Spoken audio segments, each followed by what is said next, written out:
Chers téléspectateurs, c'est encore un grand plaisir de vous retrouver nombreux en train de nous suivre en ce moment dans votre magazine préféré, Ituri Jimboletu. Alors, Ituri Jimboletu qui est réalisé aujourd'hui en direct du stade. Alors, vous me voyez entouré de mes invités de cette émission dans ce nouveau numéro. Nous parlons du stade Kindia, tout ce qui est fait, tout ce qui reste à faire et aussi d'autres choses que vous aurez à découvrir dans cette émission. Alors, sans plus tarder, nous allons directement commencer par les présentations et avant d'entrer dans le vif de notre émission de ces jours. La visibilité Média Pro est à votre service. Abonnez, likez sur votre chaîne.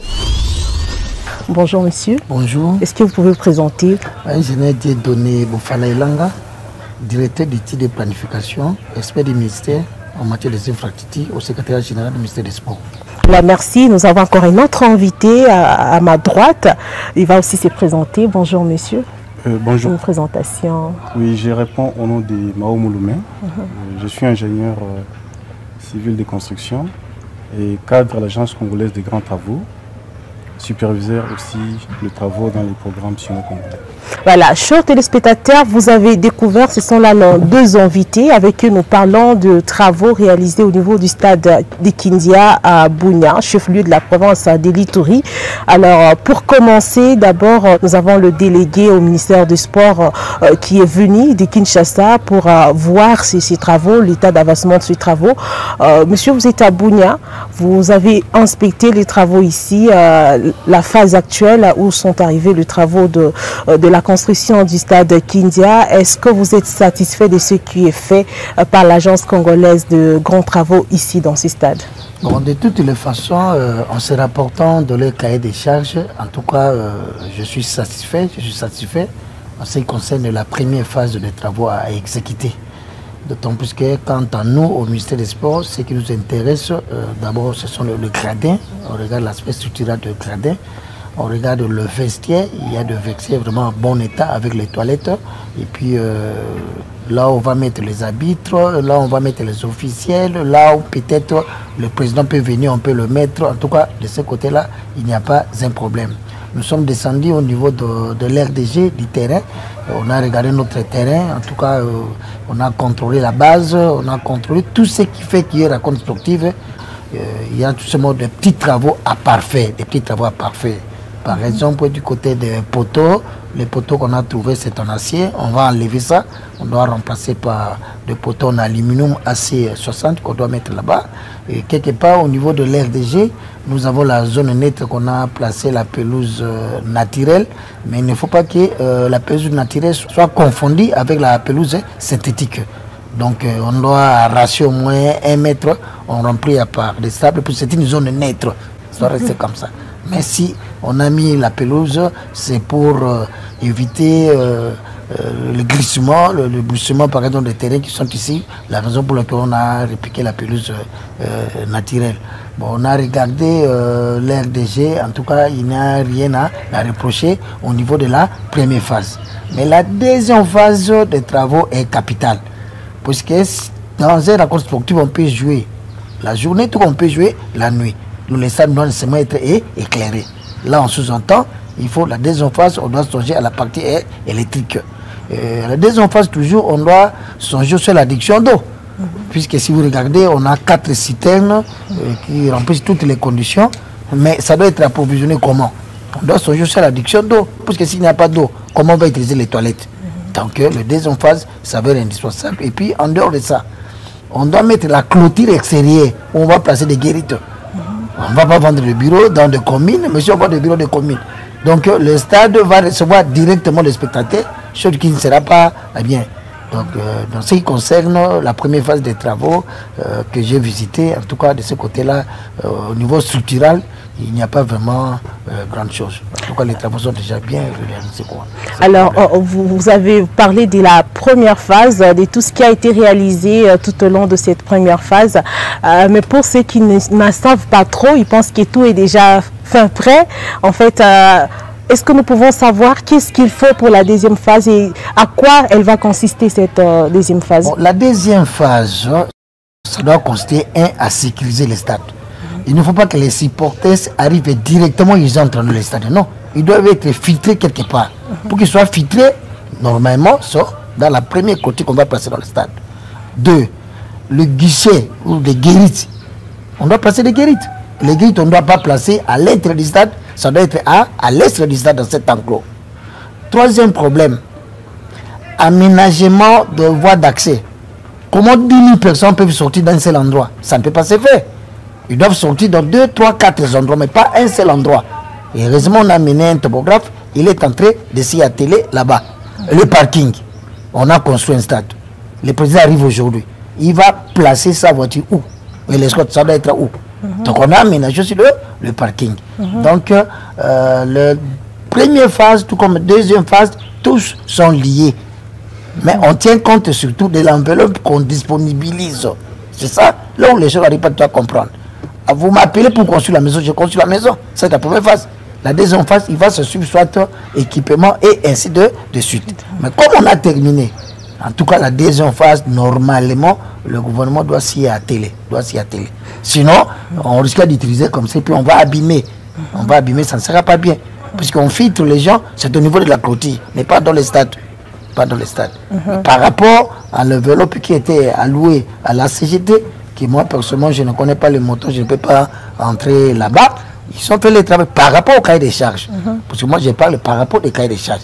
Parce que tout le problème c'est le cahier des charges et les recommandations. On t'a dit de construire une piscine avec tels éléments. Vous regardez ces éléments-là, vous vous arrêtez là-bas. À part ça, il n'y a pas vraiment autre chose. Mais pour le stade déjà, l'intérêt c'est terminé. Mais on doit songer au parachèvement. C'est vraiment très important. Il s'agit de la pelouse synthétique. À 12 heures, vous n'allez pas entrer. La température augmente vraiment à l'intérieur. Tu auras mal. Il faut arroser. Il faut un système d'arrosage. Il faut l'adduction d'eau. On commence un match à 16 heures. Il y a une tempérie. On arrive à 17h, 18h. On doit allumer le projecteur. Mais s'il n'y a pas la lumière, comment on doit continuer? Vous les journalistes, vous serez accordés où? On va mener un groupe électrogène. Et si on a mené, il peut y avoir des aléas. Il faut être alimenté par l'ESNET. Vous voyez, ce sont des éléments que nos amis de la CGT, ils ont presque toutes les données, ils vont s'y atteler. Et c'est eux qui vont donner les chiffres exacts. C'est eux qui font des calculs. Ce n'est pas au ministère des Sports qui a assez calculé toutes ces données-là. C'est le ministère de la CGT qui ont tous ces calculs. Je vais d'ailleurs m'adresser immédiatement à l'ingénieur de la CGT. Si ce n'est pas un secret, combien, à terme de chiffres, on peut savoir le financement pour la finalisation de ces bijoux ici, pour finaliser en fait les travaux? D'abord, la première phase et la seconde aussi. La première phase des financements a été financée à hauteur de 10 millions de dollars. Et c'est ce qui a fait que le stade soit construit jusqu'à ce niveau. Donc le montant c'est 10 millions. Mais quand tu as parlé de la deuxième phase, il y a des estimations qui nous sont maintenant en train de confronter sur terrain par les études. Nous sommes maintenant en train d'affiner pour donner des chiffres exacts. Nous avons des estimations que nous avons faites à l'époque. C'est la raison d'ailleurs pour laquelle vous voyez qu'il y a un expert, un technicien de la CGT, un ingénieur qui est sur terrain, en train déjà de relever la voie d'accès et puis voir ce qui reste comme réserve foncière tout autour de ces terrains, parce qu'on voit déjà qu'il est spolié, pour pouvoir intégrer les autres éléments. Donc nous allons faire des prévisions, nous allons évaluer, nous allons donner un coût. C'est ce coût-là qui sera présenté aux autorités compétentes et c'est à eux de décider. Voilà, chers téléspectateurs, parlons aujourd'hui de notre stade, de notre bijou, le stade de Kindia, et nous en parlons avec cette délégation du ministère de Sport ainsi que la CGT, ici au niveau même du stade de Kindia. Alors, est-ce qu'on peut parler un peu des interdits? Parce que c'est pour la première fois qu'on voit un stade construit dans les normes de la FIFA, on le dit encore.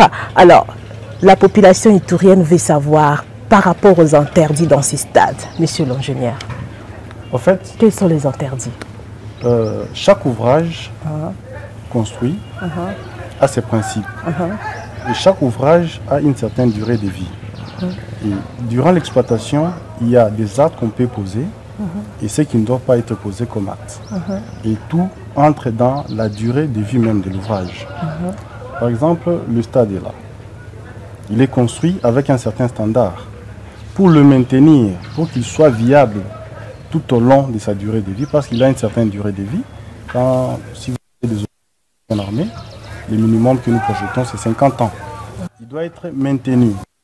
Et l'aspect maintenance monte à la surface. Il faut former une équipe de maintenanciers. Quand il y a un match, la foule en liesse, qui exprime sa joie, qui est en train de sauter, les gradins sont en train de vibrer. On peut avoir des fissures. Au niveau des joints, il peut y avoir des mouvements. Et chaque fois, ces techniciens doivent passer pour voir est-ce que les joints se sont ouvertes. Il faut les protéger.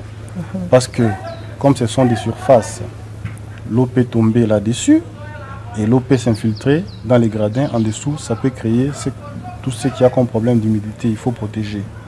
Il y a des aspects liés à l'électricité. Quand il y aura des fils, il faut suivre pour éviter tout ce qu'il y a comme court-circuit. Il y a une équipe d'électriciens qui doit être formée. Il y en a qui vont suivre, par exemple, par temps difficile, quand il n'y a pas suffisamment de lumière. Or, le match doit se jouer. Il y en a qui doivent maintenir, suivre la lumière, tout ça, l'alimentation en électricité. Et tous ces aspects-là entrent dans le cadre de la maintenance. Il y a maintenant l'aspect lié à l'exploitation même de l'aire des jeux. Ça ne serait pas intéressant de voir, par exemple, lors de la location d'un stade, plutôt que d'utiliser les gradins. Pour les manifestations, ça peut être sportive, ça peut être religieuse. On trouve des gradins posés sur la pelouse synthétique. C'est de la destruction. Alors, c'est un tas de comportements qu'il faut éviter. Il faut éviter de venir casser les vitres. Ce n'est pas bon. Ça va faire que les standards même du stade va sérieusement baisser. Et ne soyez pas étonnés qu'un jour, vous projetez d'organiser un match. On envoie un expert, par exemple, de la FIFA. Il vous donne son rapport pour dire que non, le match ne peut plus se jouer dans ces stades-là. Donc c'est un bijou qu'il faut bien garder, qu'il faut entretenir. Cet aspect-là doit être intégré dans les fils et filles de Ituri. Ils doivent préserver leurs bijoux, ils doivent éviter le vandalisme. Un match de football, il y a toujours un gagnant, il y a toujours un perdant. Vous perdez un match, accepté. Après la défaite, il y a toujours possibilité, si vous préparez, à l'avenir pour gagner. Mais après une défaite, vous sortez, vous vous mettez à tout casser. Vous voyez, tout ça, c'est des comportements qu'il faut éviter. Donc ce que je pense aujourd'hui, c'est que même au niveau de l'exploitation des stades, il faut qu'il y ait des émissions de sensibilisation à l'exploitation et à l'utilisation du stade. Dans ces stades ici, on a construit des toilettes. Il y a tout un tas de tuyaux qui sont enterrés, qui ne sont pas visibles. Même dans l'utilisation, vous prenez par exemple une bouteille, vous jetez dans la toilette, vous tirez la chasse-eau, ça ira boucher un tuyau quelque part. Ça ne va pas bien fonctionner par la suite. Il y a toutes ces notions-là qu'il faut inculquer aux gens, il faut sensibiliser, et même au niveau des écoles primaires, écoles maternelles, amener les enfants à visiter les stades. Comme ça, ils sont en train d'acquérir certaines notions dans l'exploitation et dans la maintenance. Vraiment, c'est tout ça. Il y a toute une émission qu'il faut organiser, des notions d'utilisation et des notions d'entretien qu'il faut inculquer aux jeunes pour que cet ouvrage ait vraiment une longue durée de vie.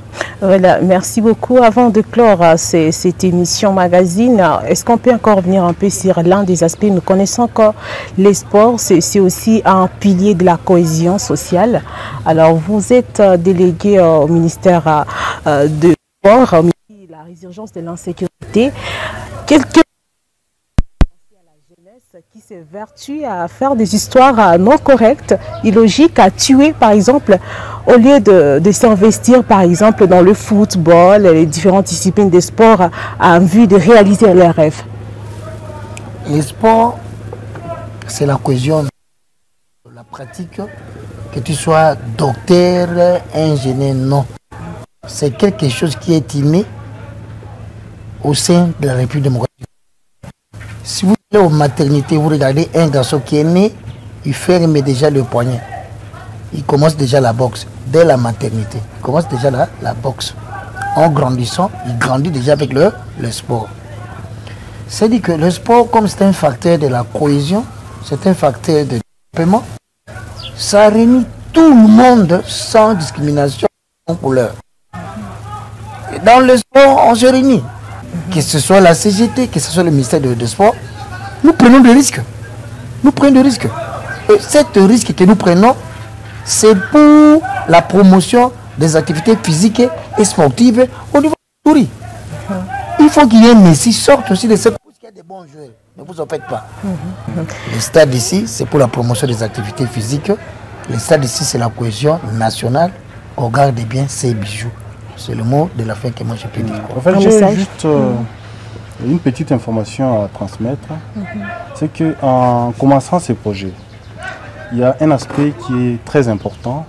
C'est le partage des connaissances et le transfert de la technologie. Si vous avez remarqué, la pelouse ici a été achetée chez les constructeurs même. Il n'y a pas eu d'intermédiaire. Et au niveau du programme, nous avions insisté que les fournisseurs lui-même viennent poser cette pelouse ici.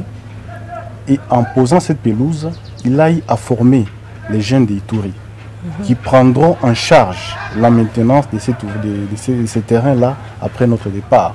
Ça, c'est le premier aspect. Le deuxième aspect, il n'y a pas eu beaucoup de techniciens étrangers dans ces stades, dans la construction de ces stades. C'est pratiquement les fils et les filles d'Ituri qui ont travaillé dans la construction de ces stades. C'est qu'il y a eu encore un transfert de technologie. Tout ceci pour dire quoi? À la prochaine, quand il y aura d'autres projets, nous avons déjà des gens formés qui ont l'expertise qu'on rappellera. Et même dans la maintenance, dans l'utilisation de ces stades, il y a déjà des gens qui ont été formés qu'il faut à tout prix intégrer dans les suivis de ces stades. Voilà le mot de la fin. Voilà, moi je dis Aksati. Vous parlez un peu de Swahili? Merci beaucoup. Aksati Sana. Donc merci d'avoir répondu à notre invitation pour cette émission. La visibilité Média Pro, c'est la vraie montée à puissance, la vraie machine des images à province de l'Ituri. La visibilité Média Pro. Monsieur Fidèle Dramani, vous êtes vice-président de l'Ituri. Vous avez rencontré l'équipe, la délégation venue de Kinshasa pour inspecter les travaux de ces stades. Nous voyons bien, c'est vraiment visible, c'est un bijou pour la province de l'Ituri. Quelle est votre impression par rapport à ces travaux qui ont été exécutés ici? Mes impressions sont en tout cas très positives pour avoir vu aujourd'hui ce qui était un rêve devenir réalité. En 2017, nous étions ici, dans ce stade, lors de la pose de la première pierre. Mais aujourd'hui, nous voyons que finalement, c'est une réalité. C'est à ce sens que je voudrais, comme il faut reconnaître les bienfaits, dire merci au gouvernement de la République, merci au président de la République pour avoir décidé finalement que les travaux soient faits, finis de la bonne manière. Et en même temps, nous jetons les fleurs aussi à l'endroit de la CGT qui finalement a exécuté un travail de qualité au profit de la jeunesse congolaise. Et pourquoi pas du monde? Parce qu'aujourd'hui, je suis sûr avec ce stade, la CAF, avec nos équipes ici, pourront faire organiser des matchs ici. Parce que le stade répond aux normes internationales de la FIFA. Et donc, en même temps, je remercie le ministère des Sports, le patron du sport au Congo, pour évidemment le suivi qu'il a pu effectuer afin qu'on puisse aujourd'hui obtenir ces résultats qu'on a aujourd'hui. En même temps, je remercie, pourquoi pas, le gouvernement local pour le suivi qu'il a pu y effectuer par rapport à l'exécution des travaux.